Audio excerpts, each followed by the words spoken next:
प्रिय बच्चों, आप कैसे हो। मैं सिमरन हिंदी क्लासेस में आपका अपने चैनल पर स्वागत करती हूँ। आज मैं आपको कक्षा 12 हिंदी के पाठ तीसरा अयोध्या सिंह उपाध्याय काव्यखंड से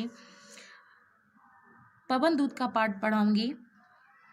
यह अयोध्या सिंह उपाध्याय द्विवेदी युग के कवि हैं और इनकी जो पवन दूत का रचना है वह प्रिय प्रवास से ली गई है। इस बारे में आज मैं आपको पाठ पढ़ाऊंगी।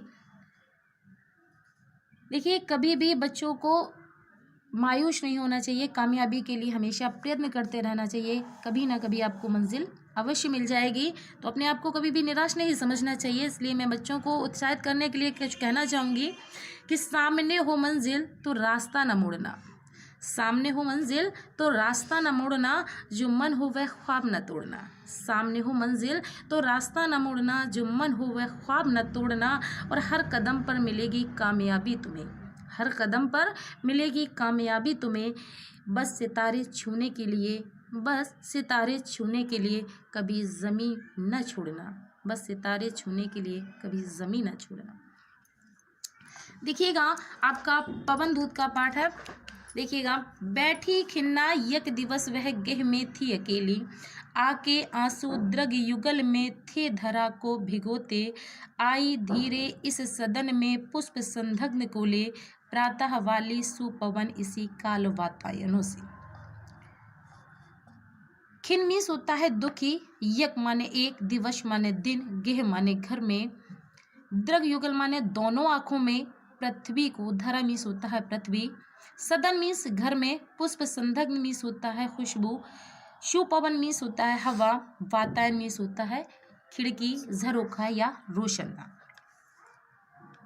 तो यहाँ प्रसंग में बताना चाहेंगे कि प्रस्तुत पद्यांश में राधा द्वारा प्रातःकालीन पवन को फटकार लगाने का वर्णन किया गया है कि राधा को लगता है कि प्रातःकाल की सुगंधित जो पवन है उनके दुख को और अधिक बढ़ा रही है। इसका यहाँ पर मार्मिक वर्णन किया गया है। बैठी खिन्ना यक दिवस वह गेह में थे अकेली। कवि कहता है कि राधिका जी एक दिन अपने घर में दुखी मन से अकेली बैठी हुई थी। आके आंसू द्रग युगल में थे धरा को भिगोते, और उनके दोनों आंखों से बहने वाले आंसू पृथ्वी को भिगो रहे थे, धरा को भिगो रहे थे। आई धीरे इस सदन में पुष्प संधग्न को ले, प्रातः वाली सुपवन इसी काल वातायनों से। तभी प्रातःकालीन सुगंधित पवन, तभी प्रातःकालीन सुगंधित पवन रोशन दानों से होकर घर के अंदर प्रवेश करती है। फिर से देख लीजिएगा, कवि कहता है कि राधिका जी उदास मन के साथ घर में अकेली बैठी हुई थी और उनके दोनों आंखों से बहने वाले आंसू पृथ्वी को भिगो रहे थे। उसी समय प्रातःकालीन सुगंधित पवन रोशन दानों से होकर के घर में प्रवेश करती है। संतापों, ग्राफ दूसरा देख लीजिएगा। संतापों को विपुल बढ़ता देख के दुखता हो, धीरे बोली सा दुख से श्रीमती राधिका यूं, प्यारी प्रातः पवन इतना क्यों मुझे है सताते, क्या तू भी है कलुषित हुई काल की क्रूरता से। संताप मीस होता है दुख, विपुल मीस होता है अत्यधिक, दुखता मीस होता है व्यथित, धीरे बोली है वहीं हो जाता है कैंसर। प्यारी प्रातः पवन इतना मुझे है सताती, कलुषित मीस होता है दूषित, काल मीस होता है समय, क्रूरता मीस होता है कठोरता। संतापों को विपुल बढ़ता देख के दुखता हो, संताप मीस होता है दुख। राधिका का जो दुख है और अधिक बढ़ गया, वह दुखी होकर पवन को फटकार लगाते हुए कहती हैं, पवन को फटकार लगाते हुए कहती हैं कि हे प्रातःकालीन पवन तू मुझे क्यों सता रही है, हे प्रातःकालीन पवन तू मुझे क्यों सता रही है। क्या तू भी समय की कठोरता से दूषित हो गई है, क्या तू भी समय की क्रूरता से दूषित हो गई है, क्या तुझ पर भी समय की क्रूरता का प्रभाव पड़ गया है, क्या तुझ पर भी समय की क्रूरता का प्रभाव पड़ गया है। वह दुखी और पवन को फटकार लगाते हुए कहती हैं। इससे राधिका का दुख जो और अधिक बढ़ जाता है और वह प्रातःकालीन पवन से कहती हैं कि हे प्रातःकालीन पवन तू मुझे क्यों सता रही है, क्या तू भी समय की कठोरता से दूषित हो गई है, क्या तुझ पर भी समय की क्रूरता का प्रभाव पड़ गया है। देख लीजिएगा, देखिए काव्य सौंदर्य में आपको बताना चाहूँगी भाषा। देखिए अयोध्या सिंह जो उपाध्याय हैं उनकी भाषा खड़ी बोली है। रस इसमें वियोग श्रृंगार है, क्योंकि राधिका जी कृष्ण जो है ब्रज को छोड़ करके मथुरा चले जाते हैं और जहाँ पर बिछड़ने का वर्णन किया जाता है वहाँ पर वियोग श्रृंगार होता है। इसके बाद आता है आपका अलंकार। अलंकार इसमें अनुप्रास और मानवीकरण है। इन्होंने मानव के प्रति जो मार्मिक चित्रण किया है, इसलिए यहाँ पर अनुप्रास और मानवीकरण है। गुण है प्रसाद। देखिए गुण 3 प्रकार के होते हैं,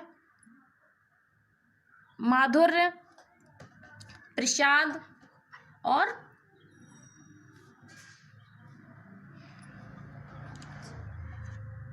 गुण 3 प्रकार के हैं, माधुर्य, प्रसाद और ओज। देखिए तो जहाँ पर प्रसाद, जहाँ पर सीधे सीधे पढ़ने से सीधा सीधा इसका अर्थ समझ में आ जाता है, वहाँ पर आपका प्रसाद गुण होता है। यहाँ पढ़ने से ही पहचान लगा लेते हैं, समझ जाते हैं कि इसका अर्थ समझ में आ रहा है, इसलिए यहाँ पर गुण प्रसाद है। शब्द शक्ति अवधा है, क्योंकि अवधा जो है वो 3 शब्द शक्ति 3 प्रकार की होती है। प्रिय बच्चों, आप कैसे हो? मैं सिमरन हिंदी क्लासेस में आपका अपने चैनल पर स्वागत करती हूँ। आज मैं आपको कक्षा 12 हिंदी के पाठ 3 अयोध्या सिंह उपाध्याय काव्यखंड से पवन दूत का पाठ पढ़ाऊंगी। यह अयोध्या सिंह उपाध्याय द्विवेदी युग के कवि हैं और इनकी जो पवन दूत का रचना है वो प्रिय प्रवास से ली गई है। इस बारे में आज मैं आपको पाठ पढ़ाऊंगी।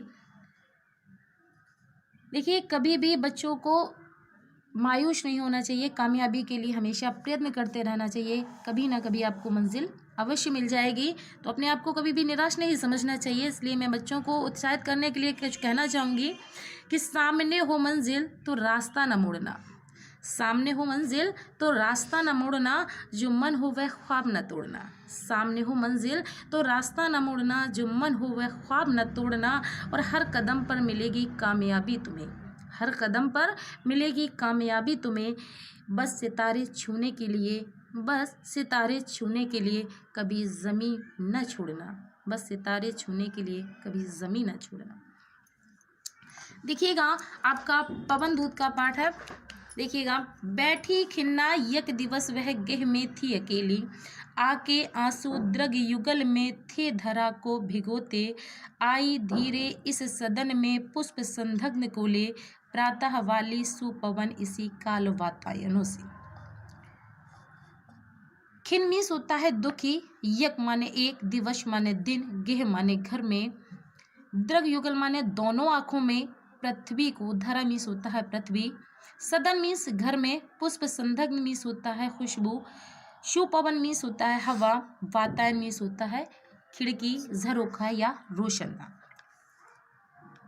तो यहाँ प्रसंग में बताना चाहेंगे कि प्रस्तुत पद्यांश में राधा द्वारा प्रातःकालीन पवन को फटकार लगाने का वर्णन किया गया है कि राधा को लगता है कि प्रातःकाल की सुगंधित जो पवन है उनके दुख को और अधिक बढ़ा रही है। इसका यहाँ पर मार्मिक वर्णन किया गया है। बैठी खिन्ना यक दिवस वह गेह में थे अकेली। कवि कहता है कि राधिका जी एक दिन अपने घर में दुखी मन से अकेली बैठी हुई थी, आके आंसू द्रग युगल में थे धरा को भिगोते, और उनके दोनों आंखों से बहने वाले आंसू पृथ्वी को भिगो रहे थे, धरा को भिगो रहे थे। आई धीरे इस सदन में पुष्प संधग्न को ले, प्रातः वाली सुपवन इसी काल वातायनों से। तभी प्रातःकालीन सुगंधित पवन, तभी प्रातःकालीन सुगंधित पवन रोशन दानों से होकर घर के अंदर प्रवेश करती है। फिर से देख लीजिएगा, कवि कहता है कि राधिका जी उदास मन के साथ घर में अकेली बैठी हुई थी और उनके दोनों आंखों से बहने वाले आंसू पृथ्वी को भिगो रहे थे। उसी समय प्रातःकालीन सुगंधित पवन रोशन दानों से होकर के घर में प्रवेश करती है। संतापों, ग्राफ दूसरा देख लीजिएगा। संतापों को विपुल बढ़ता देख के दुखता हो, धीरे बोली सा दुख से श्रीमती राधिका यूं, प्यारी प्रातः पवन इतना क्यों मुझे है सताती, क्या तू भी है कलुषित हुई काल की क्रूरता से। संताप मीस होता है दुख, विपुल मीस होता है अत्यधिक, दुखता मीस होता है व्यथित, धीरे बोली है वहीं हो जाता है कैंसर। प्यारी प्रातः पवन इतना मुझे है सताती, कलुषित मीस होता है दूषित, काल मीस होता है समय, क्रूरता मीस होता है कठोरता। संतापों को विपुल बढ़ता देख के दुखता हूँ। संताप मीन्स होता है दुख। राधिका का जो दुख है और अधिक बढ़ गया, वह दुखी होकर पवन को फटकार लगाते हुए कहती हैं, पवन को फटकार लगाते हुए कहती हैं कि हे प्रातःकालीन पवन, तू मुझे क्यों सता रही है। हे प्रातःकालीन पवन, तू मुझे क्यों सता रही है। क्या तू भी समय की कठोरता से दूषित हो गई है। क्या तू भी समय की क्रूरता से दूषित हो गई है। क्या तुझ पर भी समय की क्रूरता का प्रभाव पड़ गया है। क्या तुझ पर भी समय की क्रूरता का प्रभाव पड़ गया है। वह दुखी और पवन को फटकार लगाते हुए कहती हैं। इससे राधिका का दुख जो और अधिक बढ़ जाता है और वह प्रातःकालीन पवन से कहती हैं कि हे प्रातःकालीन पवन, तू मुझे क्यों सता रही है। क्या तू भी समय की कठोरता से दूषित हो गई है। क्या तुझ पर भी समय की क्रूरता का प्रभाव पड़ गया है। देख लीजिएगा, देखिए काव्य सौंदर्य में आपको बताना चाहूँगी भाषा। देखिए अयोध्या सिंह जो उपाध्याय हैं, उनकी भाषा खड़ी बोली है।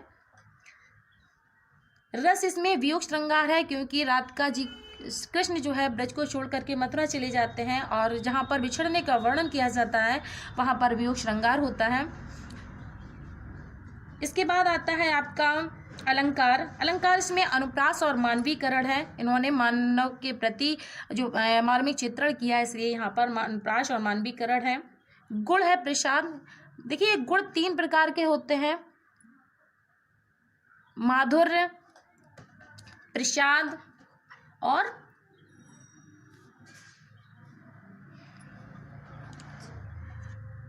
गुण 3 प्रकार के हैं, माधुर्य, प्रसाद और ओज। देखिए तो जहाँ पर प्रसाद, जहाँ पर सीधे सीधे पढ़ने से सीधा सीधा इसका अर्थ समझ में आ जाता है, वहाँ पर आपका प्रसाद गुण होता है। यहाँ पढ़ने से ही पहचान लगा लेते हैं, समझ जाते हैं कि इसका अर्थ समझ में आ रहा है, इसलिए यहाँ पर गुण प्रसाद है। शब्द शक्ति अपता है, क्योंकि अपता जो है वो 3 शब्द शक्ति 3 प्रकार की होती है।